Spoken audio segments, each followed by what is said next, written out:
This is the case of Myra Hindley, the woman who has been said to be Britain's most evil woman. Myra Hindley's name is etched into British history as one half of the deadly duo behind the Moors murders, a chilling series of child killings that shattered the United Kingdom in the 1960s. The story is not only one of monstrous violence, but also of psychological manipulation, blind devotion, and a disturbing loss of moral compass. Born on July 23, 1942, in Manchester, Myra Hindley was the first child of working-class parents. Her early years were marked by instability. Her father, a World War II veteran, was an alcoholic and reportedly abusive, both physically and emotionally. Violence wasn't just something Myra witnessed. It was something she was expected to endure, shaping her understanding of relationships and discipline from a young age. By the age of 5, she was already spending significant time with her grandmother, who provided a slightly more stable environment than her parents' volatile home.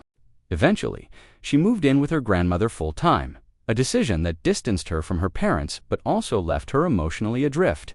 The turning point came at age 15 when a close friend, Michael Higgins, drowned. Myra blamed herself, having declined to accompany him that day. She turned deeply introspective, converted to Catholicism, and developed a fixation on penance, sin, and redemption. These early events, abuse, emotional isolation, and guilt, created fertile ground for the influence of someone as manipulative as Ian Brady in 1961. Hindley met Ian Brady while working as a typist at Millwards, a chemical company in Gorton. At first, he ignored her, but Hindley became obsessed. She altered her appearance, bleaching her hair, applying heavy makeup, and dressing in leather. Seeking to match Brady's fantasies of Aryan beauty and power, Brady was intellectually intense, quoting Nietzsche, Hitler, and de Sade. He was charismatic but dark, obsessed with domination and cruelty. As their relationship grew, so did his influence. He shared Nazi literature, read books on torture, and introduced Hindley to the idea of perfect murder, a philosophical experiment to prove superiority over morality. Hindley was enthralled. Whether driven by fear, love, or a mix of both, she became not just a follower but an active participant in his sadistic fantasies. Soon, those fantasies would take form in reality. Between 1963 and 1965, Brady and Hindley abducted, sexually abused, tortured, and murdered 5 children. The victims were Pauline Red, who was aged 16. Pauline was lured under the pretense of helping search for a lost glove. She was driven to Saddleworth Moor, sexually assaulted, and killed. Her body remained undiscovered for over 20 years.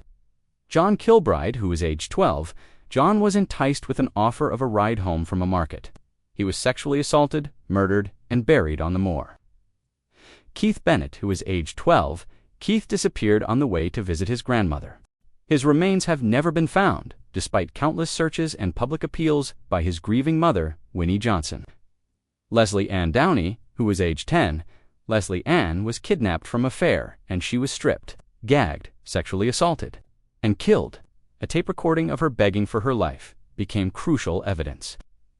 Edward Evans, who was aged 17, Edward was lured from a train station and murdered with an axe in front of a witness, David Smith. Each crime was methodically planned. Myra Hindley often acted as the lure, using her womanhood and calm demeanor to disarm suspicion. Ian Brady, meanwhile, would wait to overpower and assault the victims. Together, they documented their crimes. Brady, with his camera, and Hindley keeping mementos like photographs and clothing, the brutal killing of Edward Evans on October 6, 1965, marked a turning point. Myra Hindley had invited David Smith to witness the murder, possibly to test his loyalty. Instead, Smith was horrified. He went home and told his wife, then contacted the police. Police arrested Brady and Hindley within days. During searches of their property, investigators found damning evidence: pornographic images, audio recordings of Leslie Ann's final moments, and a left luggage claim ticket at Manchester Central Station. That ticket led them to a suitcase containing photographs of victims on the moor and other forensic proof of their crimes. The 1966 trial was a media circus. Hindley and Brady showed no remorse. They denied involvement despite overwhelming evidence. When prosecutors played the audio of Leslie Ann Downey crying and pleading, the courtroom was silent in horror. Even the judge was visibly shaken. Was convicted of 3 murders. Hindley was convicted of 2 murders, and being an accessory to the third. Both were sentenced to life in prison, narrowly avoiding the death penalty, which had been abolished just months earlier.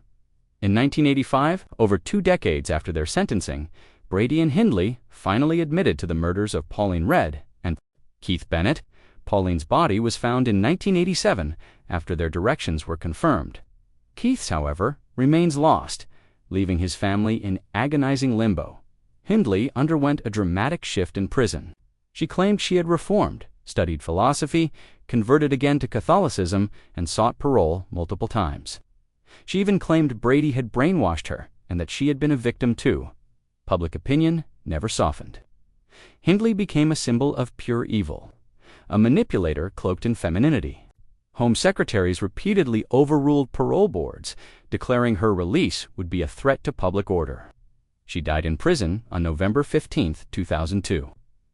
From respiratory failure following heart problems at age 60, Ian Brady remained incarcerated in Ashworth Hospital until his death from terminal illness in May 2017.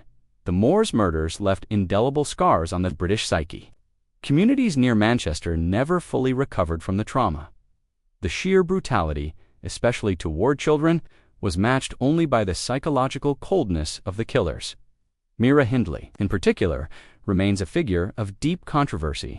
Some criminologists argue that her case demonstrates how vulnerable, emotionally insecure individuals can be molded into monsters. Others believe she was as sadistic as Brady, perhaps even more calculating in her own right. Thanks for watching. And stay tuned for more cases of women who've done the unthinkable.